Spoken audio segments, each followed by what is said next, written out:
Hello guys, welcome to all of you to my YouTube channel। जैसा कि दोस्तों कल मैंने एक वीडियो बनाई थी जिसमें जो है दो फिगर्स ऑफ स्पीच मैंने एक्सप्लेन किए थे।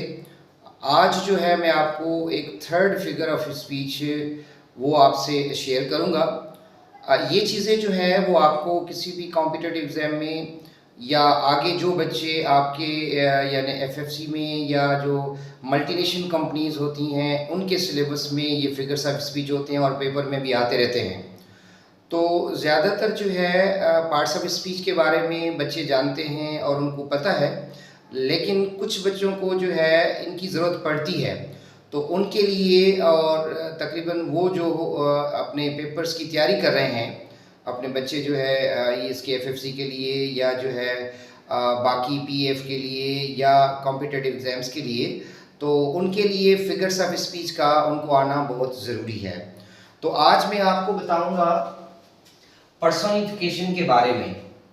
और पर्सोनिफिकेशन जो है ये लैटिन वर्ड है और ये लिया गया है दो वर्ड से persona.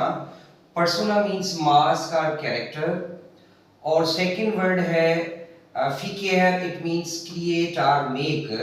So the personification word means to create और टू मेक कैरेक्टर।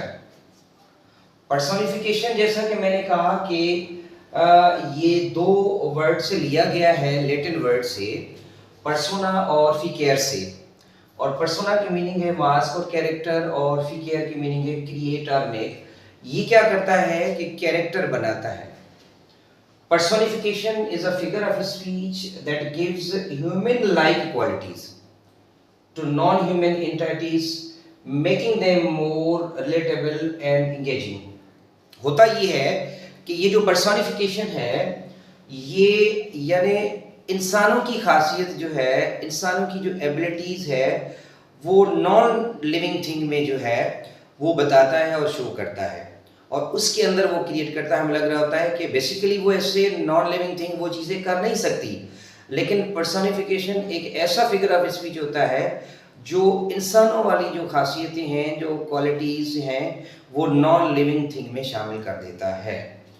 अब जैसा कि आपको पता है कि इनके जो एग्जाम्पल्स हैं, the sun smile down on us. आपको पता है कि ये जो सन है, ये सूरज, अब ये तो मुस्कुराएगा तो नहीं, लेकिन इसको यहाँ पे ये बयान किया गया है, इस जगह पे सब्जेक्ट जब रखा गया है कि इंसानों की तरह वो हम पे मुस्कुराता है या उसने मुस्कुराया। The sun smile down on us. Second देखें, the ocean road with anger. अब ये देखिए, ओशन कहते हैं समंदर को, बड़ा समंदर। अब जो बड़ा समंदर है उसने शोर किया गुस्से से।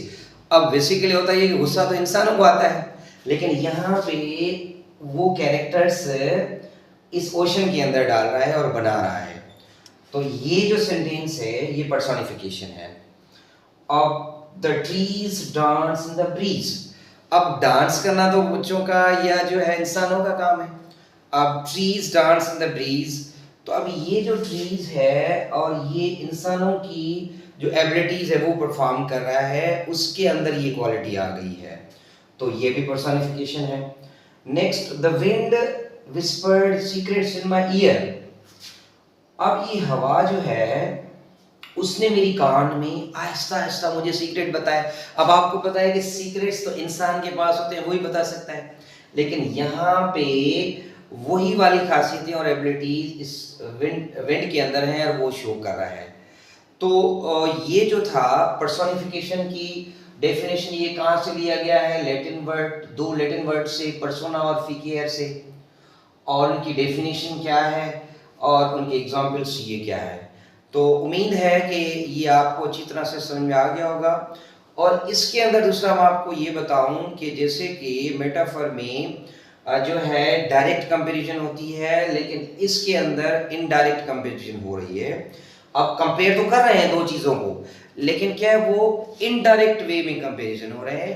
ये फर्क है मेटाफर और पर्सोनिफिकेशन में। मेटाफर कल मैंने और सिमिली का डिफरेंस बताया था आपको, आज मैंने सिर्फ एक लिया है जो कि ये बी फिगर ऑफ स्पीच है, और ये भी सेंटेंसेस में और मोस्टली आप एग्ज़ाम्स के पेपर में या जो आपके सिलेबस के कोर्सेज हैं क्लासेस के किसी भी लेवल पे, उनमें भी ये चीज़ होती है। और वैसे ही हम हायर लेवल पे तो इनको पढ़ते ही पढ़ते हैं। तो उम्मीद करता हूँ कि आपको अच्छी तरह से पर्सनिफिकेशन की डेफिनेशन और कहाँ से लिया गया है और उनके एग्जाम्पल्स समझ में आ गए होंगे। और आगे भी मैं आपके लिए इसी तरह के कुछ और चीज़ें भी लाता रहूँगा। और बस आखिर में मैं यही गुजारिश करूँगा कि kindly do subscribe, share and keep watching my channel because this can give you a lot of so many useful things. Thank you. Asuduram, Mirpur Mathelu.